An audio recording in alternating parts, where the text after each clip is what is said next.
Opposition. Mr. Speaker, the Prime Minister has tried to deny the existence of continued hidden Liberal taxes on groceries.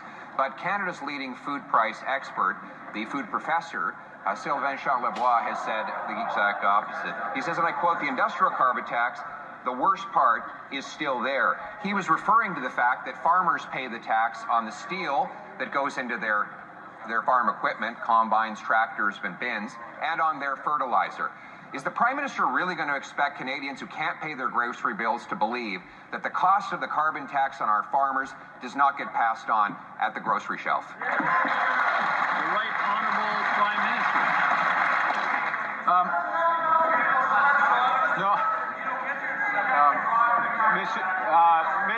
Mr. Speaker, I'm going to quote independent research, Mr. Speaker, the Canadian Climate Institute, which finds that the impact of the industrial carbon tax, now wait for it, the net impact of the industrial carbon tax on food prices, it is on average around 0%.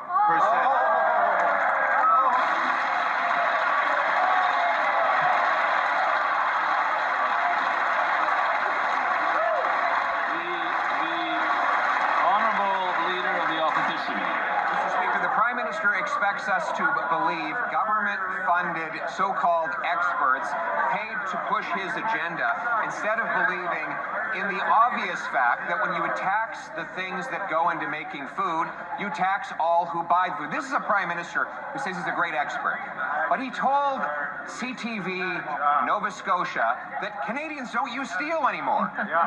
Does he not acknowledge, does he not know that there is steel in farm tractors, farm combines, farm bins, and other farm equipment? And does he not think, for God's sakes, that those costs get passed on to consumers?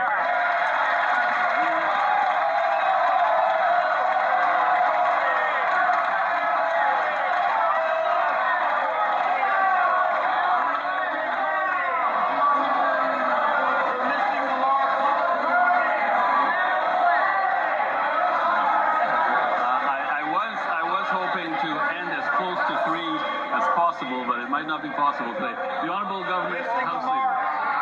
Well, thank you very much, Mr. Speaker. The folks are feisty over there today. What I will say is we've been hearing all week, all month since the beginning of this session about these imaginary taxes. These imaginary taxes in the brain of the Leader of the Opposition, but that no one else has seemed to manage. What I will tell him is that there will be a budget, there will be some numbers and some tables that he can read there where he will not find taxes on food. There is no tax on food. There will never be a tax on food. The Honourable Leader of the Opposition. Well, first, we're all disappointed to learn that Liberals think that Canadians who see grocery prices rising at record rates are just imagining things, Mr. Speaker. And further disappointed to see that this Prime Minister cannot stand in his place and address real questions about the cost of groceries for Canadians. It's not just the industrial carbon tax, Mr. Speaker. It is also the government's fuel standard, which, according to their own department, is going to increase the cost of fuel by 17 cents on the farmers and the truckers who bring us our food. Does he really expect consumers to believe that won't?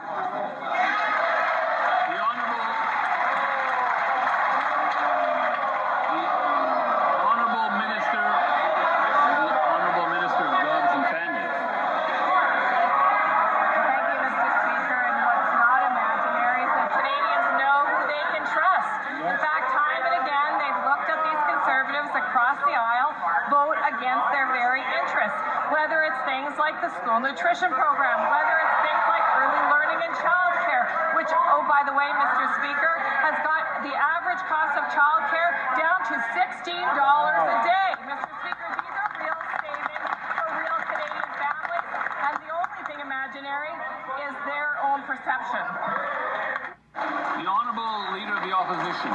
Mr. Speaker, he is really disappointed this Prime Minister refuses to stand up and debate the real cost of his taxes on Canadian food consumers.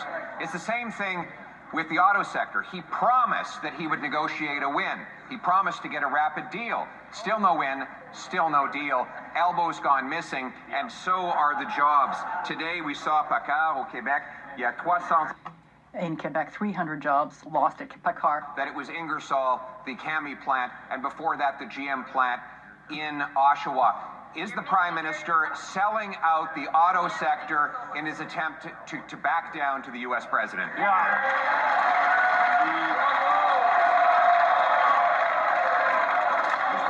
Okay, the Right Honourable Prime Minister. Mr. Speaker, there's no I in team, but apparently there's an I in Conservative. Oh! Team in Conservative. There's a team on these benches. This government is in a position with the best accord with the Americans. We have the lowest tariff on the auto sector.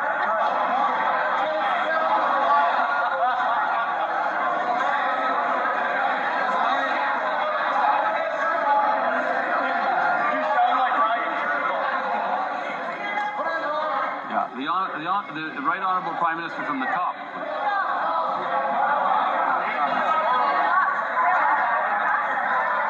Mr. Speaker, there's no I in team, but there is an I in Conservative. There is a team, and there is a team in Liberal that can answer these questions. And this is what the Liberal team has accomplished. We have the best deal with the Americans of any country. We have the lowest tariff on our automobiles and trucks of any country, but we are not satisfied. That is why we are negotiating a new accord on steel, on aluminum, on energy, and on auto. Honourable Leader of the Opposition. The question was about jobs, and he responds with a spelling bee, Mr. Speaker. This is the guy who's supposed to negotiate a win for us, the guy who said he'd have a deal by July 21st. He's the guy who said he's had his elbows up, and since that time, his elbows have gone missing, Mr. Speaker. The Canadian people need those jobs. He promised he would protect those jobs.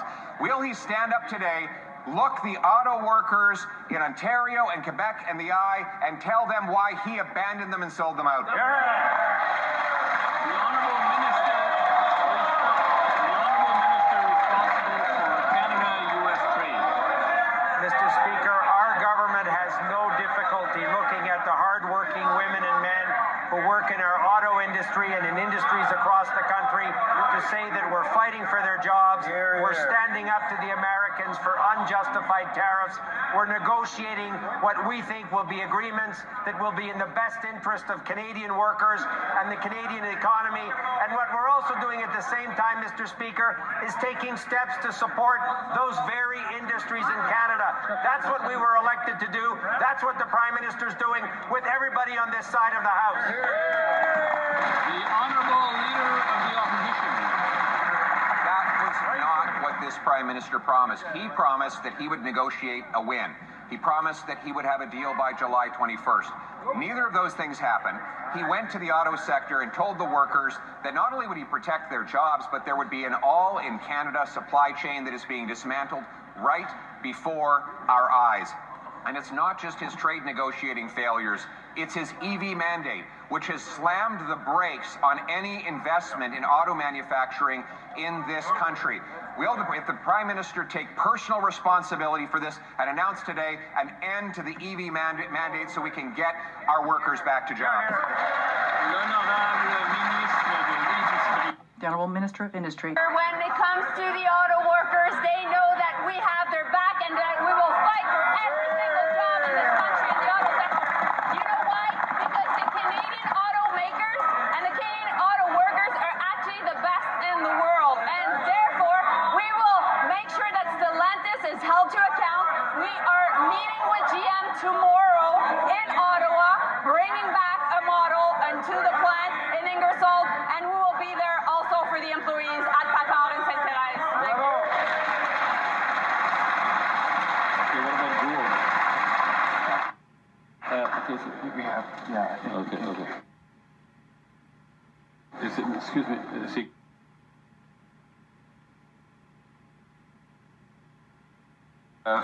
l'honorable député. The Honourable Member. Conservatives. Wait.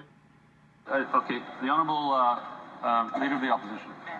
Mr. Speaker, the Prime Minister's failures and capitulations are not just vis-a-vis the United States. He promised he would stand up for Western Canadian farmers, but canola tariffs have now more than doubled.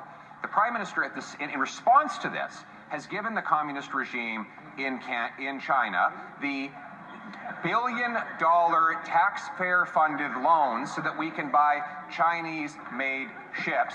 And now he's announced that he's further conceded by removing tariffs on Chinese-made steel. Why is it that in addition to selling out the auto workers, he sold out our farmers and rewarded foreign dictatorships that target them with tariffs? The Honourable Minister of Agriculture and Agri-Food. Thank you, Mr. Speaker. Our new government was elected to expand and diversify over international trade with reliable partners. We are in a volatile global economy. We are defending our trade interests. We are expanding into new markets, and we are working alongside our farmers in every aspect. Thank you, Mr. Speaker.